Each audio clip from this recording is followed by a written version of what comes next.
اسلامی تاریخ کے لحاظ سے ہماری جو سال کی ابتدا ہے وہ محرم الحرام کے مہینے سے ہے۔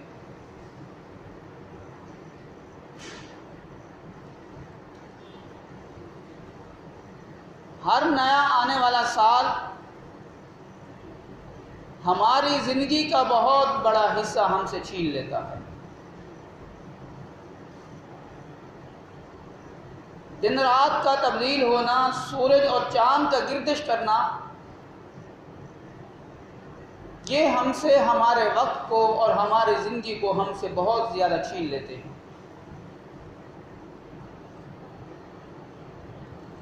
ہم اپنی زندگی کی جو دوسری چیزیں ضروریات زندگی کی ہیں، ہم ان پر تو اپنی مرضی کے مطابق استعمال کرنے کا جو طریقہ ہے وہ اپنی زندگی کے مطابق بنا سکتے ہیں، لیکن یہ جو وقت ہے، یہ وقت کو انسان کبھی بھی نہیں سنبھال سکتا۔ ہر نیا آنے والا سال انسان کو موت کے قریب لے کر جاتا ہے۔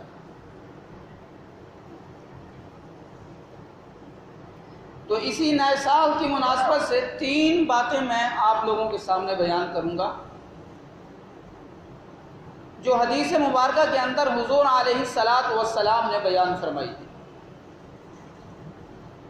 پہلی چیز، علموا اولادکم القرآن، کہ اپنی اولاد کو قرآن کی تعلیم دو، اپنی اولاد کو قرآن کا علم سکھاؤ، کیونکہ یہ جو قرآن ہے یہ انسان کو انسان بننے کا طریقہ بتاتا ہے۔ یہ جو قرآن ہے انسان کو دنیا کی کامیاب زندگی گزارنے کا طریقہ بتلاتا ہے اور آخرت میں بھی کامیابی حاصل کرنے کا طریقہ بتلاتا ہے۔ دنیا کے بقایا جتنے علوم ہیں، میڈیکل ہے وہ آپ کو ڈاکٹر بنا دے گا لیکن انسان بننے کا طریقہ نہیں بتائے گا۔ انجینئرنگ ہے وہ آپ کو انجینئر تو بنا دے گا لیکن وہ آپ کو انسان بننے کا طریقہ نہیں بتلائے گا۔ اگر کوئی ایسا علم ہے جو انسان کو انسان بننے کا طریقہ بتلائے تو وہ صرف قرآن مجید ہے، اور یہی قرآن ہی ہمیں اپنی زندگی گزارنے کا طریقہ بتلاتا ہے، ہمیں اپنے معاملات صحیح طرح چلانے کا طریقہ بتلاتا ہے۔ اس دواجی زندگی ہے، میاں بیوی کے درمیان کیا کچھ ہونا چاہیے وہ ہمیں قرآن بتلاتا ہے، اور آپس میں ایک دوسرے کے ساتھ ملنا ہے، کیسے ملنا ہے، یہ جو دین کے معاملات ہیں، آپس میں محبت قائم کرنے کے جو طریقہ کار ہیں، یہ ہمیں قرآن بتاتا ہے۔ کامیابی حاصل کرنی ہے تو وہ ہمیں قرآن بتلاتا ہے کہ ان ھذا القرآن یہدی للتی ہی اقوم، کہ یہ قرآن ہی ہے جو لوگوں کو سیدھے راستے پر لے کر جاتا ہے، یہی قرآن ہی ہے جو لوگوں کو کامیابی کے راستے پر چلاتا ہے۔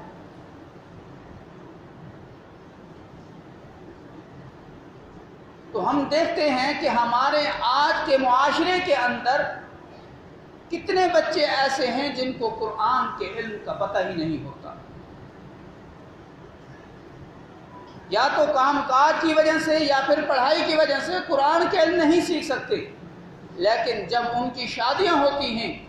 تو آئے روز طلاقوں کا سامنا کرنا پڑتا ہے، آئے روز آپس میں لڑائی جھگڑوں کا سامنا کرنا پڑتا ہے۔ یہ صرف وجہ یہ ہے کہ ہم نے ان کو قرآن کی تعلیم نہیں دی۔ اگر ہم نے ان کو قرآن کی تعلیم دلائی ہوتی تو ان کو قرآن بتلاتا کہ گھر کی زندگی کس طرح گزارنی ہے، معاشرے کے اندر زندگی کس طرح گزارنی ہے، تو اگر یہ قرآن کا علم ہوتا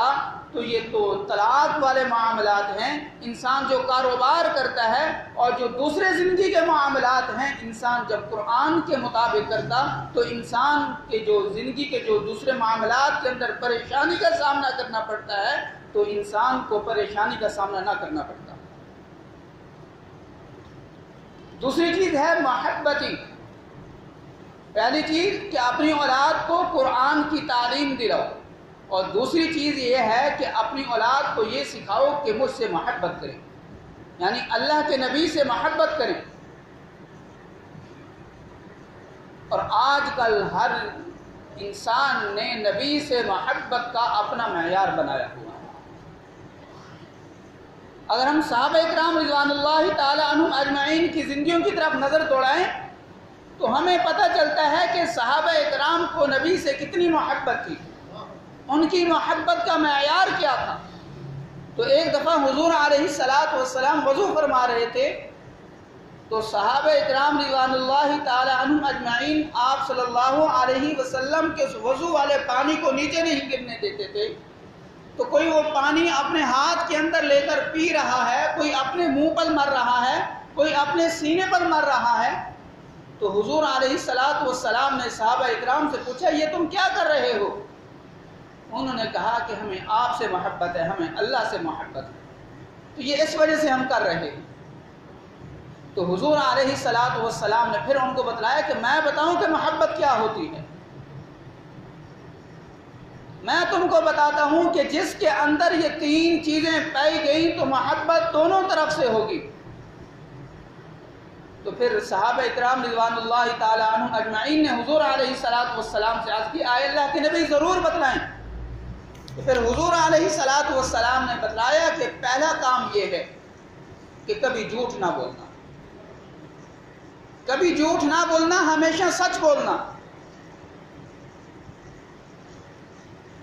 تو جو بندہ اپنی زندگی کے اندر جھوٹ نہیں بولے گا، ہمیشہ سچ بولے گا، تو حضور علیہ الصلوۃ والسلام نے فرمایا کہ حقیقتاً وہ مجھ سے بھی محبت کرنے والا ہے اور اللہ سے بھی محبت کرنے والا ہے، اور اللہ اور میں رسول بھی اس سے محبت کریں گے. تو ایک صحابی حضور علیہ الصلوۃ والسلام کے پاس آئے، حضور علیہ الصلوۃ والسلام نے اس کو دین کی تبلیغ کی. تو اس نے کہا کہ میں دین تو قبول کر لوں گا، میں شراب پیتا ہوں، میں شراب نہیں چھوڑ سکتا، میں زنا کرتا ہوں، میں زنا نہیں چھوڑ سکتا. اگر آپ کو یہ باتیں منظور ہیں تو پھر میں آپ کا دین قبول کر لیتا ہوں. تو حضور علیہ الصلوۃ والسلام نے فرمایا ٹھیک ہے جو کرنا کر، لیکن ایک کام تو نے سچ کرنا ہے کہ تو نے کبھی اپنی زندگی کے اندر جھوٹ نہیں بولنا. اس صحابی نے وعدہ کر دیا کہ ٹھیک ہے آئندہ میں اپنی زندگی کے اندر جھوٹ نہیں بولوں گا. تو جب وہ حضور علیہ الصلوۃ والسلام کی مجلس سے جدا ہوتا ہے تو اپنے گھر میں آتا ہے، تو جب وہاں پر شراب پینے لگتا ہے تو اس کے دل کے اندر یہ خیال پیدا ہوتا ہے کہ کل جب میں حضور کی مجلس میں جاؤں گا تو اگر حضور نے مجھ سے پوچھ لیا کہ شراب پی تھی یا نہیں پی تھی تو میں تو ان کے سامنے جھوٹ بھی نہیں بول سکتا. انہوں نے تو مجھے جھوٹ بولنے سے منع کیا ہے، تو پھر انہوں نے شراب پینا چھوڑ دیا. جب وہ اپنی محبوبہ کے پاس گئے تو جب اس نے زنا کی دعوت دی تو دل کے اندر یہی خیال پیدا ہوا کہ اگر کل مجھ سے حضور نے پوچھ لیا تو میں کیا جواب دوں گا، میں تو ان سے جھوٹ بول نہیں سکتا. میں نے ان سے وعدہ کیا ہے کہ اپنی زندگی کے اندر کبھی جھوٹ نہیں بولوں گا. تو انہوں نے اس اپنے وعدے کو نبھانے کے لیے کہ میں اپنی زندگی کے اندر کبھی جھوٹ نہیں بولوں گا، انہوں نے شراب پینا بھی چھوڑ دی اور زنا کرنا بھی چھوڑ دیا. اور حدیث پاک کے اندر ہے الصدق ینجی والکذب یہلک، کہ جو سچ ہوتا ہے یہ انسان کو ہمیشہ نجات دلاتا ہے اور جو جھوٹ ہوتا ہے وہ انسان کو ہمیشہ ہلاک ہی کر دیتا ہے. تو اس لیے حضور علیہ الصلوۃ والسلام نے کیا فرمایا کہ میری محبت کا معیار حاصل کرنے کا پہلا طریقہ یہ ہے کہ اپنی زندگی کے اندر کبھی جھوٹ نہ بولنا. پھر دوسرے نمبر پر حضور علیہ الصلوۃ والسلام نے فرمایا کہ اپنے ہمسائے کے ساتھ حسن و سلوک سے پیش آنا ہے، چاہے وہ آپ کا پڑوسی، آپ کی جان پہچان والا ہے، چاہے اجنبی ہے، چاہے مسلمان ہے، چاہے غیر مسلم ہے، چاہے اس کا تعلق آپ کے خاندان سے ہے یا نہیں، لیکن اس کے ساتھ حسن و سلوک والا معاملہ کرنا ہے. لیکن جب ہم اپنے معاشرے کے اندر نظر دوڑاتے ہیں تو ہم دیکھتے ہیں کہ ہم اس سے کہیں مختلف ہیں، کہ ہماری سوچ یہ ہوتی ہے کہ میں بیمار ہوا تھا، وہ نہیں آیا تھا تو میں کیوں جاؤں، جب وہ مجھے سلام نہیں کرتا تو میں اس کو سلام کیوں کروں. ہماری سرائکی کے اندر ایک کہاوت ہے کہ قدم اتے قدم ملنے، مطلب یہ ہے کہ جیسے اگر وہ میری حال حویلہ پوچھنے کے لیے میرے پاس آئے گا تو میں اس کا حال حویلہ پوچھنے کے لیے جاؤں گا، اگر وہ میرے دکھ سکھ کے اندر شریک ہوگا تو میں اس کی غمی میں شریک ہوں گا، میں اس کی خوشیوں میں شریک ہوں گا۔ تو اگر ہم اس طرح کرنے والے بن جائیں گے تو جو نبی علیہ الصلاۃ والسلام نے محبت کا معیار بتلایا ہے، ہم وہ معیار کبھی بھی حاصل نہیں کر سکتے۔ اور تیسری چیز حضور علیہ الصلاۃ والسلام نے فرمایا کہ اپنی زندگی کے اندر کبھی کسی کو دھوکہ نہ دینا۔ اگر تم نے کسی کو دھوکہ دیا، جو مجھ سے محبت کا معیار ہے وہ معیار حاصل نہیں ہوگا۔ اگر کسی کو محبت اور کسی کو دھوکہ نہ دیا، چاہے وہ تجارت کی غرض سے ہے، چاہے کسی اور معاملات کی غرض سے، اگر آپ نے کسی کو دھوکہ دیا یہ بھی گناہ ہے، اور دوسرا یہ نقصان ہے کہ نبی کی محبت بھی ہمیں حاصل نہیں ہوگی۔